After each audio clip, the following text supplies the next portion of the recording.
আমি আরমান। থাকি ঢাকার মহাখালীতে। আমার জীবনে ঘটে যাওয়া সম্পূর্ণ সত্যি কাহিনী আজ আপনাদের সামনে তুলে ধরছি। এখানে এক ফোঁটাও মিথ্যে নেই। সম্পূর্ণ ঘটনা বলবো। তাই প্রথমে একটু বোরিং লাগতে পারে, কিন্তু আসল সময়ে আপনি ব্যস্ত হয়ে পড়বেন খুশিতে। তাই মন দিয়ে পুরোটা দেখুন। আমার পরিবারে আমি আর আপু ছাড়া কেউ নেই। কেউ নেই বলতে আমাদের বাবা আছে, কিন্তু মা মারা গেছে আমার 11 বছর বয়সে। মা মারা যাবার পর বাবা আবার বিয়ে করেন। রাজশাহী শহর থেকে অনেক দূরে একটা গ্রামে আমাদের বাসা ছিল।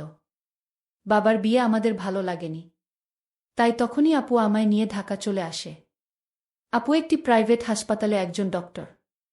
ডক্টর বলে আমরা বেশ ভালোভাবে থাকি। আমিও আপু। আমার আপু খুবই সাদামাটা সাদাসিধে ধরনের, প্রচুর বুদ্ধিমতী মেয়ে। ও বলতে ভুলেই গেছি, আমার বয়স 22 আর আপুর 29। আপু আমায় মা বাবার আদর দিয়ে বড় করেছে, সবসময় আগলে রেখেছে। তো ঘটনার সূত্রপাত হয়েছে খুবই নাটকীয়ভাবে। আমি ইন্টার শেষ করে বর্তমানে মেডিকেল বিএসসি করছি। আপুর যোগাযোগ থাকায় আপুর হাসপাতালেই সুযোগ পেয়েছি আমি। আপুর সাথে গাইনি ও প্রসূতি ওয়ার্ডে আমি ইন্টার্নি করছি। আমি সেখানে একমাত্র ছেলে। আপুর জন্য হয়েছে এসব আর কি। আপুর চোখের সামনে রাখতে পেরে আপু খুব খুশি। আপু আমায় খুব আগলে রাখে, কখনো দূরে যেতে দেয় না, ঘোরাঘুরি তেমন করতে দেয় না। একটা সময় মনে হতো আপুকে ফেলে যাই, কোথাও একা ছাড়ে না, কিন্তু আপু আমায় সব ভুলিয়ে দেয় তার আদরে। সারাদিন শেষে এসে বাসায় এসে যখন মনে পড়ে আপু ছাড়া আমার আর কেউ নেই, তখন আপুকে ছাড়া কিছুই ভাবতে পারি না জীবনে। আমার আপু সাধারণ পোশাকি মেয়ে, বাংলাদেশি মেয়ে হিসেবে থ্রিপিচি পরে। মাঝে মাঝে সালোয়ার বাদ দিয়ে টাইস পরলেও ওড়না ছাড়া কখনো থাকে না। চশমা পরে আপু। অনেকে দেখলে সাবরিনার কথা মনে পড়ে যাবে তাদের। তবে আপুর চেহারায় সুইটনেস বেশি, যে কেউ দেখলে পাগল হতে বাধ্য।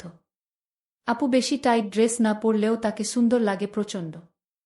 তো ঘটনা খুব ধীর স্বভাবের ঘটে আমার জীবনে। কথায় আছে ভালো জিনিস দেরিতেই আসে। আমি সায়েন্স স্টুডেন্ট হওয়ায় শারীরিক সব সম্পর্কে জানা স্বাভাবিক। তার উপর মেডিকেল পড়ছি। তো একদিন হঠাৎ একটা ইমার্জেন্সি কেস এলো। একজন 19 বছর বয়সী মেয়ে জরায়ুর সমস্যায় ব্যথা নিয়ে এসেছে। তাকে এনে তাড়াহুড়ো করছে সবাই। সেদিন আবার নার্স ডাক্তার কম ছিল। তো আমাকে নিয়ে ওটিতে আপু ঢুকে গেল। সাথে আরও দুজন নার্স ছিল। আমরা সব ড্রেস পরে রেডি হয়ে ওটিতে যাই। আপু ঢোকার সময় বলল, আজ অনেক কিছু শেখার আছে, মনোযোগ দিয়ে খেয়াল করবি। যেই দেখি মেয়েটাকে শোয়ানো, খুব কান্না করছে। দুজন নার্স ওটি রেডি করছে। আমরা ঢুকতে আপু আগে মেয়েটার সামনে কপালে ছুঁয়ে দেখল। তারপর আমাকে বলল, ডক্টর আরমান, চেক হার পালস। আমি চেক করলাম, অনেক বেড়ে গেছে। সাধারণত এমন অবস্থায় অজ্ঞান করতে হয়। আপু গিভ হার এনেস্থিসিয়া। আমি এনেস্থিসিয়া রেডি করে হাতে দিতেই যাচ্ছি। এমন সময় আপু ধমক দিয়ে বলল, কি করছো এসব ডক্টর? পালস রেট বেড়ে গেলে হাতে দেওয়া যাবে না।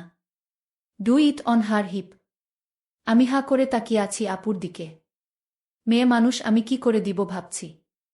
তখন আপু আবার বলল, হারি আপ। আমি মেয়েটার দিকে তাকাতে মেয়েটা করুণ চেহারা নিয়ে আমায় দেখছে, যেন যা করি তাড়াতাড়ি করি। আপু আমায় তারপর দাঁড়িয়ে থাকতে দেখে একজন নার্সকে বলল এনেস্থিসিয়া দিতে। তখন এক সিনিয়র নার্স এসে আমার হাত থেকে এনেস্থিসিয়া নিয়ে ফিসফিস করে বলল, ভয় পেও না, দেখো, বলে সে মেয়েটার সালোয়ার নামিয়ে দিল। মেয়েটাকে দেখে ভালো উচ্চ পরিবারের মনে হচ্ছে। মেয়েটা কোনো বাধা দিচ্ছে তো নাই, উল্টো কোমর শূন্যে তুলে দিল যেন খুলতে সুবিধা হয়। প্রথমবার কোনো জীবিত মানুষ, তাও একটা মেয়েকে এমন দেখলাম। মেয়েটাকে নার্স আরও ঘুরিয়ে কাত করে এনেস্থিসিয়া দিয়ে দিল। এমন দেখে আমার বুক ধুকপুক করছিল। মেয়েটা এদিকে জ্ঞান হারিয়েছে। বাকি নার্স এসে দ্রুত আমায় অবাক করে দিয়ে মেয়েটার পুরো খুলে দিল। আমার খুব লজ্জা পাচ্ছিল। এমন সময় আপু আমার পাশে এসে দাঁড়াল। লাল চোখ করে তাকিয়ে আছে। মাস্ক পরে থাকায় চোখ ছাড়া কিছু দেখছি না। তখন আপু মেয়েটার সামনে গেল। আপু আমার দিকে তাকিয়ে বলল, কাম উইথ মি। আমি 6 নং কেচি নিয়ে আপুর পাশে গেলাম। আপু তখন স্বাভাবিক গলায় বলল, দিস ইজ। এইভাবে শুরু হলো আমার শিক্ষা। আপু আঙুল দিয়ে ধরে সরিয়ে সরিয়ে দেখাচ্ছিল ও একটা ক্যামেরা পাইপ হাতে নিল। আমি থমকে গেলাম। আপু এবার ধমক দিয়ে বলল, যদি কাজ করতে ভালো না লাগে বের হয়ে যান। আপনাকে পেশেন্টের শরীর চেনাতে আনিনি। আপনি এখনো স্কুলবয় নন। আমি সাথে সাথে আপুর কথামতো কাজ করি। আপু ইংরেজিতে আরও কিছু বলল। আমি বুঝতে পেরেছি আপু কি বলছে। বললাম, yes doctor, she is not virgin. আপু অনর্গল আমাকে বুঝিয়ে দিচ্ছে এসব। আর আমিও অপারেশনের বেশিরভাগ অনেকটা কাজ করে শেষ করি অপারেশন। শেষ সেলাইটা আমাকে দিয়েই করাই আপু। আমার হাত কাঁপছিল। কিন্তু আপু আমায় হাত ধরে শিখিয়ে দেওয়ায় আর ভয় করেনি শেষে। মুহূর্তের জন্য আপু আমার আপন বোন ভুলেই গেছিলাম।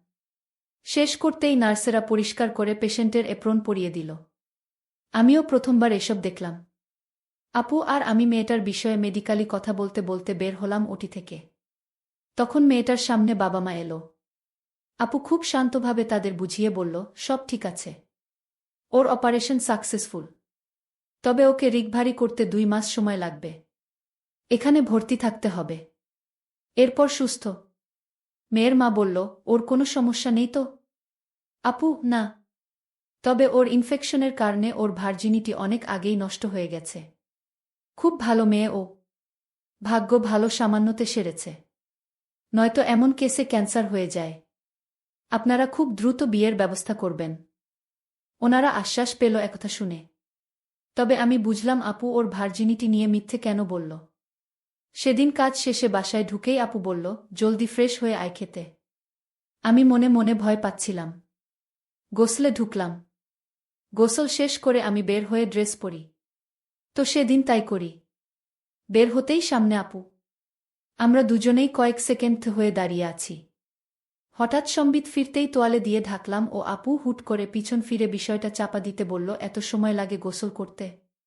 তাড়াতাড়ি আয় খেতে। বলেই আপু বেরিয়ে গেল। আমি দ্রুত দরজা লাগিয়ে বিছানায় বসে পড়ি। প্রচণ্ড লজ্জা লাগছে। আপুর সামনে এ অবস্থায় আমার বহিঃপ্রকাশ খুবই লজ্জাকর। আবার আপুর ডাক ডাইনিং রুম থেকে। আমি দ্রুত প্যান্ট শার্ট পরে নিচে নামলাম। আপু টেবিলে খাবার লাগিয়ে বসে আছে। আমি চেয়ারে বসলাম। লজ্জায় আপুর দিকে তাকাতে পারছি না। কিন্তু আমার আপু প্রচণ্ড বুদ্ধিমতী, তা আবার প্রকাশ করল।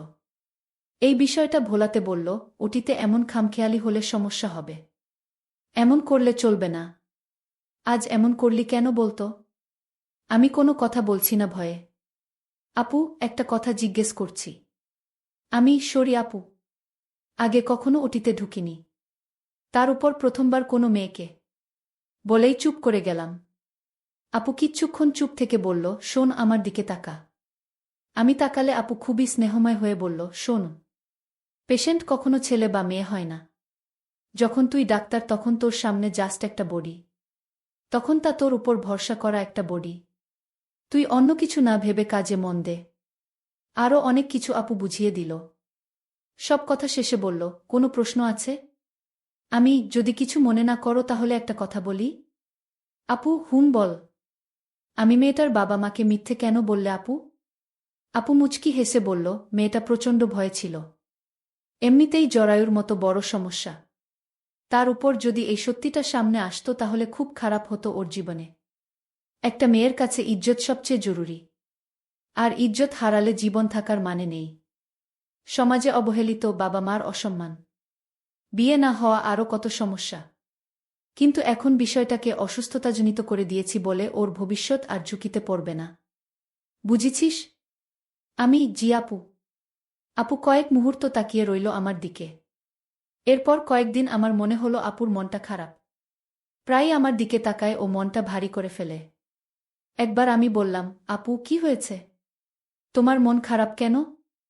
আমার কোনো কাজে তুমি বিরক্ত? আমি আর ভুল করব না আপু। প্লিজ আপু। আপু কথা না বলে আমায় অবাক করে হঠাৎই জড়িয়ে ধরল তার বুকে। আগে কোনোদিন আপু আমায় এমনটা করেনি। এই প্রথম এমনটা হওয়ায় যেমন অবাক ঠিক তেমনি মনে হলো পৃথিবীর সবচেয়ে শান্তির জায়গা পেয়েছি। দেখি আপু ঘন ঘন নিঃশ্বাস নিচ্ছে। হঠাৎ তখনই সেই মেয়েটার ড্রেসিং করাতে এলো। আমাদের এই বিষয়টা অবশ্য কেউ দেখেনি। আর দেখলেও সমস্যা হতো না। কারণ সবাই জানে আমরা ভাইবোন।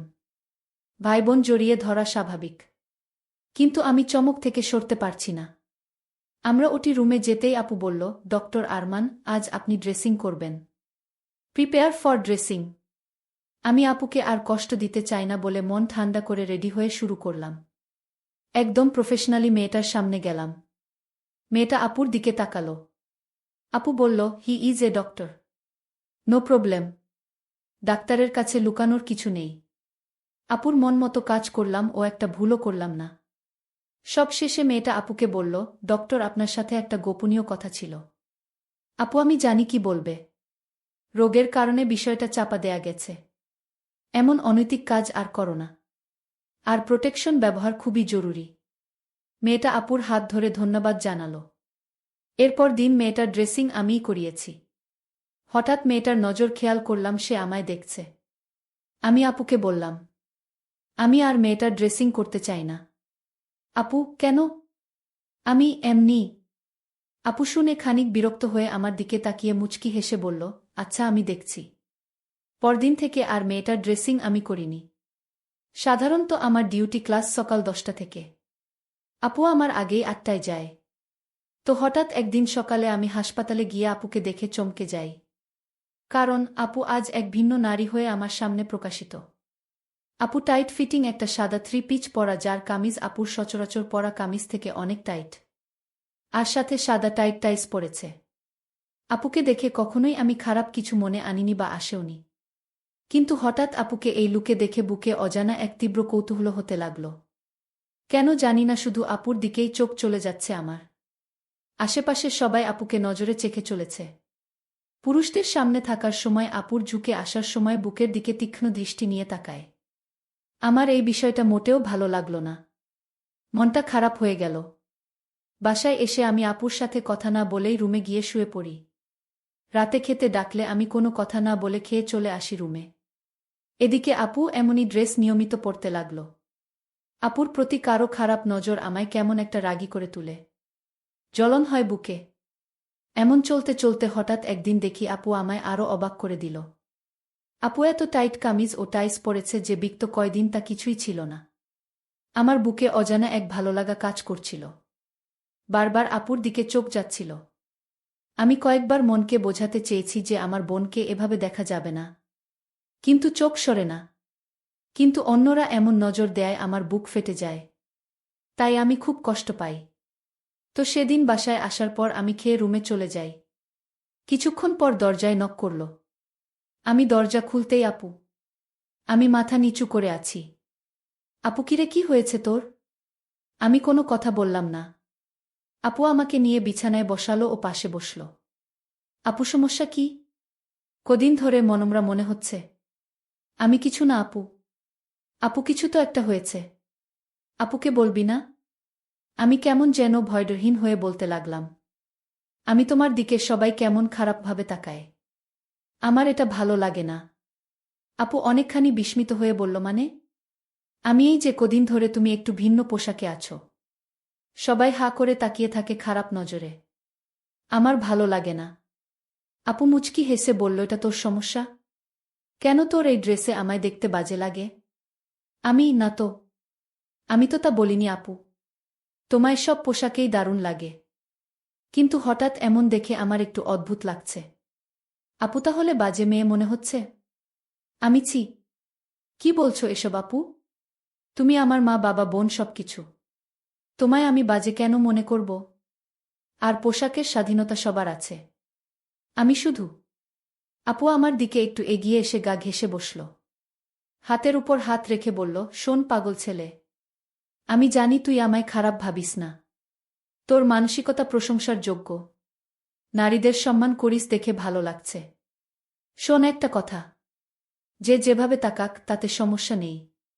আচ্ছা বল, তোর কোনো নায়িকা বেশি পছন্দ? আমি লজ্জা পেলাম। আপু বলল, লজ্জার কিছু নেই। আমি কেট উইন্সলেট। আপু মুচকি হাসল প্রথমে। তারপর বলল, গুড চয়েস। আমারও। আমার দুজনের মিল আছে। তাহলে শোন, যখন তার মুভি দেখিস, ফলো করিস, তখন কি তার সৌন্দর্য ভালো লাগে না? বিউটি ও হট লুকে যখন মুভি করে বা সোশ্যাল মিডিয়ায় আসে তখন ভালো লাগে না? আমি কিভাবে উত্তর দিব বুঝতে পারছি না। তখন আপু অভয় দিয়ে বলল, লজ্জা পাবি না। আমি তোর বোন। বোনের কাছে সব বলা যায়। আমি হুম, ভালো লাগে। আপুইটাই। সবার কাছেও এমন। একটা মেয়ে যখন হট লুকে প্রকাশ পায় মানুষ তো তাকাবেই। তাই বলে কতজনের তাকানো থামাবি? আর মানুষ সেটাই দেখে যেটা দেখার মতো, যা সুশ্রী বা বিশ্রী। এখন আমি তোর কাছে বিশ্রী বা সুশ্রী এটা তুই জানিস। আমি না আপু। তুমি দুনিয়াবি সবচেয়ে সুন্দরী। আমার পরি তুমি আপু। আপু হুম। তাই না কি? এবার খুশি? আমি খুব খুশি। আপু তাহলে আপুকে একটা মিষ্টি হাত দে। বলল, তুই কখনো রাগ করে মনমরা হয়ে থাকবি না। আমার ভালো লাগে না। তুই আমার জীবনের সবকিছু। তোর জন্যই আমি এত কিছু করছি। তোর কোনো সমস্যা হলে কিছু লাগলে আমায় বলবি। আমি সব পূরণ করব। আমি বুঝলাম আপু আমায় খুব ভালোবাসে। ইদানিং আমায় বকেও না, খুব আদর করে। আর এই আলাপচারিতায় আমি আপুর অনেকখানি কাছে চলে এসেছি। এদিকে আমার মনে এক অনাকাঙ্ক্ষিত ইচ্ছে জেগে উঠল। বুঝলাম না কেন। আপু, এখন ঘুমা। কাল একটা অপারেশন আছে। আমি আচ্ছা। আপু চলে যাচ্ছে। দরজায় গিয়ে হঠাৎই আপু ফিরে চেয়ে মুখে একরাশ হাসি নিয়ে বলল, আমার ভেজা বেড়ালটা এখনো খুবই কিউট। বলেই আপু চলে গেল।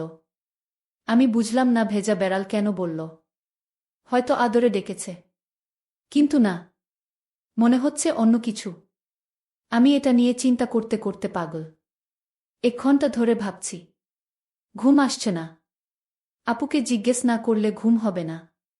এর আগেও পড়ার জন্য আপুকে রাত বেড়াতে ঘুম ভাঙিয়ে জ্বালিয়েছি। তাই আমি আপুর রুমে গিয়ে নক করলাম। সাথে সাথে ভিতর থেকে শব্দ এলো, আসছি। প্রায় 2 মিনিট পর আপু দরজা খুলল। আপু বল, কি বলবি? তুমি আমায় ভেজা বিড়াল বললে কেন? আপুর মুখে দুষ্টু হাসি। বলল, বুঝিসনি? আমি না, বলো না আপু। আপু গুনগুনিয়ে কিছু বলল। আমার আর বুঝতে বাকি রইল না আপু কিসের কথা বলছে। আমি সাথে সাথে লজ্জায় চলে এলাম ওখান থেকে। রুমে এসে খুব লজ্জা হচ্ছে। হঠাৎই মনে পড়ল আপুর কথা।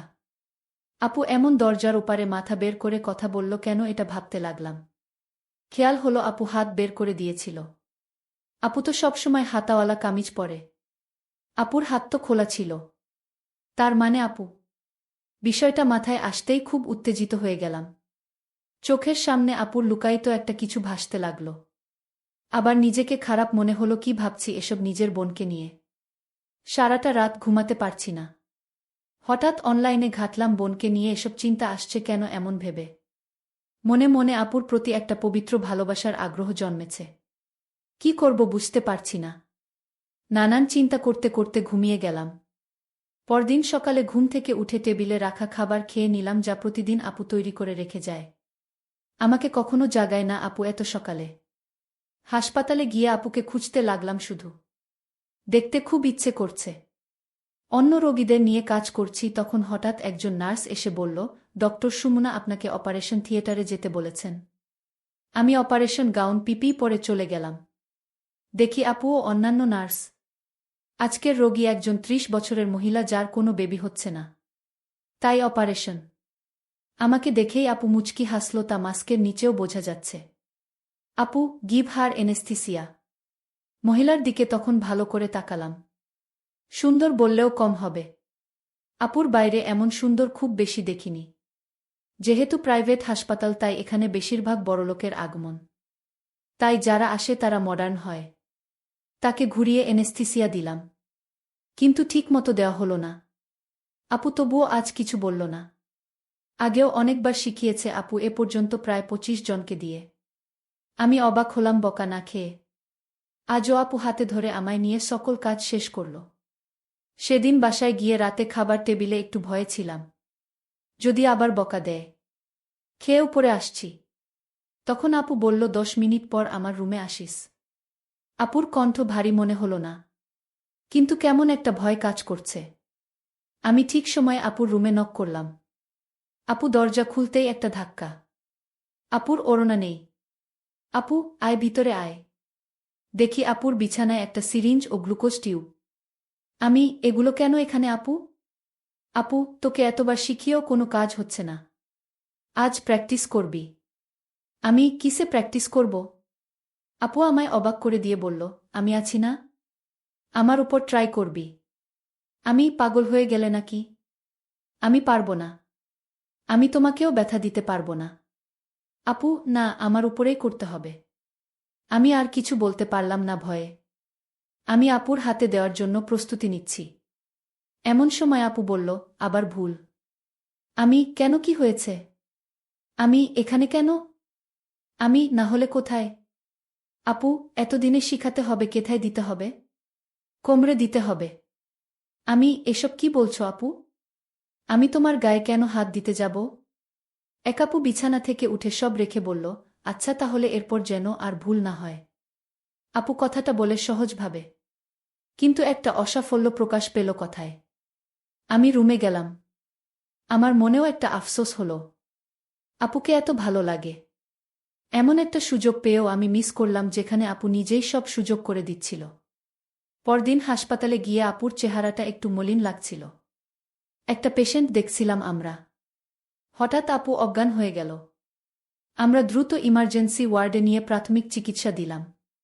কিন্তু আপুর জ্ঞান ফিরল না। দ্রুত বিভিন্ন টেস্ট করিয়ে দেখি আপুর কিডনি দুটা নষ্ট হয়ে গেছে। 1 ঘন্টার মধ্যে অপারেশন না করলে মারা যাবে। আমি প্রচণ্ড ভয় পেয়ে যাই। কিন্তু ভাগ্য ভালো, একজন ডোনার পেয়ে যাই। অপারেশনে আমি সিনিয়র ডাক্তারকে বলে আমিও থাকার অনুমতি নিলাম। কারণ ডাক্তার তার নিজের লোকের অপারেশন করতে পারবে না। কারণ আপুর জন্য আমার খুব ভয় হচ্ছিল। আমি রেডি হয়ে অপারেশন শুরু হলো। নার্স এসে বলল, ডক্টর ম্যামের খুব ইচ্ছা ছিল আপনি এনেস্থিসিয়া ভালোমতো দেয়া শিখবেন। তার উপর ট্রাই করুন আপনি। ওটিতে আমি ছাড়া আর কোনো পুরুষ নেই। আমার এ সময় আর কোনো লজ্জা বা উত্তেজনা ছিল না। আপুকে বাঁচাতে হবে। আমি আপুর এপ্রন তুলে এনেস্থিসিয়া দিয়ে দিই। আপুর কিডনি দুটো বের করা হলো। কিডনি বের করার পর ডোনারের জন্য অপেক্ষা করছি। এমন সময় নার্স বলল, ডোনার পালিয়ে গেছে। সাথে সাথে মাথা নষ্ট হয়ে গেল। কি করব বুঝতে পারছি না। ডক্টর রূপা বলল, আর মাত্র 40 মিনিটের মধ্যে অপারেশন না হলে বাঁচানো সম্ভব না। আমি এক মুহূর্ত দেরি না করে বললাম, আমার রক্তের গ্রুপ এক আপুর সাথে। আমি কিডনি দিব। ডক্টর রূপা, তোমার এই বয়সে এটা বড় ডিসিশন। ভেবে দেখো। তোমার আপু জানলে আফসোস করবে এটা নিয়ে। তোমার বাবা হওয়ার চান্স 1% থাকবে। আমি আর কোনো ভাবাভাবি নেই। আমার জন্য আমার বোন সবচেয়ে বড়। তার চেয়ে বেশি কোনো ডিসিশন হতে পারে না। আপনি শুরু করুন। আমি জীবনে আপুকে ছাড়া আর কিছুই চাই না। আমি সাথে সাথে নিজেই এনেস্থিসিয়া নিয়ে অজ্ঞান। চোখ মেলে দেখলাম আমাদের অপারেশন হয়েছে। কিন্তু আপুর জ্ঞান আমার আগে ফিরেছে। আমার বয়স হিসেবে আমি শিখতে পারিনি বলে এমন হয়েছে। প্রায় 3 মাস কোমায় থাকার পর আমার জ্ঞান ফিরেছে। আপুর জ্ঞান আরও আগেই ফিরেছে ও সুস্থ। অলরেডি কাজও শুরু করে দিয়েছে। আমার জ্ঞান ফিরেছে শুনে আপু দৌড়ে এলো আমার কেবিনে। একজন নার্স ছিল ওখানে। আপু ঢুকেই থমকে গেল আমায় দেখে। আমিও চমকে গেলাম আপুকে দেখে। আগের মতো ঢিলেঢালা পোশাকে, কিন্তু বিবর্ণ মুখ আপুর। যেন সব হারিয়ে অসহায়। আপু গম্ভীর হয়ে বলল, নার্স, তুমি এখন যাও। আমি দেখছি যা করার। নার্স চলে গেল। আপু আমার দিকে এগিয়ে আসছে। আমি, আপু তুমি সুস্থ হয়ে গেছ? কথাটা শেষ করার আগেই এক কষে থাপ্পড় পড়ল আমার গালে। আপু, খুব বড় হয়ে গেছিস তাই না? খুব দায়িত্ব হয়ে গেছে। কে বলেছে এসব করতে? আমি, সরি আপু। আমি তোমাকে হারাতে চাইনি। তুমি ছাড়া আমার কে আছে বলো? তোমার কিছু হলে আমার কি হতো? আপু, তাই বলে একবারও চিন্তা হলো না নিজেকে নিয়ে? কিছু হয়ে গেলে? তুমি না থাকলে আমার থেকে কি লাভ বলো আপু? আপু আমার বুকে গালে থাপ্পড় মেরে কাঁদতে কাঁদতে বুকে জড়িয়ে ধরল। আমি বসা ছিলাম বিছানায় আর আপু দাঁড়ানো। শুধু ভাই বোনের মমতাময়ী ভালোবাসা ছিল। আমি আপুর চোখের পানি মুছে দিলাম। আপু, তুই কেন এত বড় ডিসিশন নিলি বলতো? তুই জানিস এর পরিণাম কি হতে পারে? আর তুই আজ 3 মাস পর জেগেছিস, জানিস? তুমি না বলো সেবাই ধর্ম? যেখানে আমার ঈশ্বর নেই সেখানে আমার কি কাজ? তুমি ছাড়া আমার অস্তিত্ব নেই আপু। আমি আমার পরিণাম জানি। তুমি ছাড়া আমার কোনো পরিণাম নেই। আমি তোমায় ছাড়া বাঁচতে পারবো না। তুমি এসব নিয়ে ভেবো না। আর বকো না প্লিজ আমায়। এখন তো আমি রোগী, তাই না? এখন তো তোমার ইন্টার্নি নই আমি, তাই না? আপু আমার রসিকতা শুনে আবার জড়িয়ে ধরে বলল, আর জীবনেও তোমায় আমি বকা দিব না। আর কোনো দিন তোমায় কষ্ট পেতে দিব না, আমি কথা দিলাম। আরে আপু, আমি মজা করছিলাম। সিরিয়াস হয়ো না। আপু আমার হাত ধরে সিরিয়াস হয়ে জলজল চোখে বলল, কিন্তু আমি সিরিয়াস। তোমার জীবনে আমি বেঁচে থাকতে কোনো কষ্ট হবে না আমার ভাই। তুমি আমার সব কিছু। তোমার কিছু হলে আমি বাঁচতে পারব না। আমায় বাসায় আনা হলো। আপু লিভ নিল যতদিন সুস্থ না হই তার জন্য। হঠাৎ খেয়াল পড়ল একদিন যে আপুর শরীরে বিন্দুমাত্র পরিবর্তন হয়নি। এখনও সেই রকমই সৌন্দর্য আপুর, কিন্তু চেহারায় চিন্তায় মলিন। তো একদিন আপু বাসায় কাজ করছিল, তখন ডাকলাম। আমি সোফায় বসা, সুন্দর হাঁটতে চলতে পারি ও সুস্থ প্রায়। আপু আমার কাছে এলে আমি আপুর হাত ধরে বসালাম পাশে। আমি বললাম, আপু কিছু মনে না করলে একটা কথা বলতাম। আপু আমার চোখের দিকে তাকিয়ে সব বুঝে গিয়েছিল। আপু নিজের মুখটা আমার দিকে এগিয়ে আনতে থাকল। আমরা ভাই বোনের সম্পর্ক ভুলে গেলাম। মেতে উঠলাম সেই অপবিত্র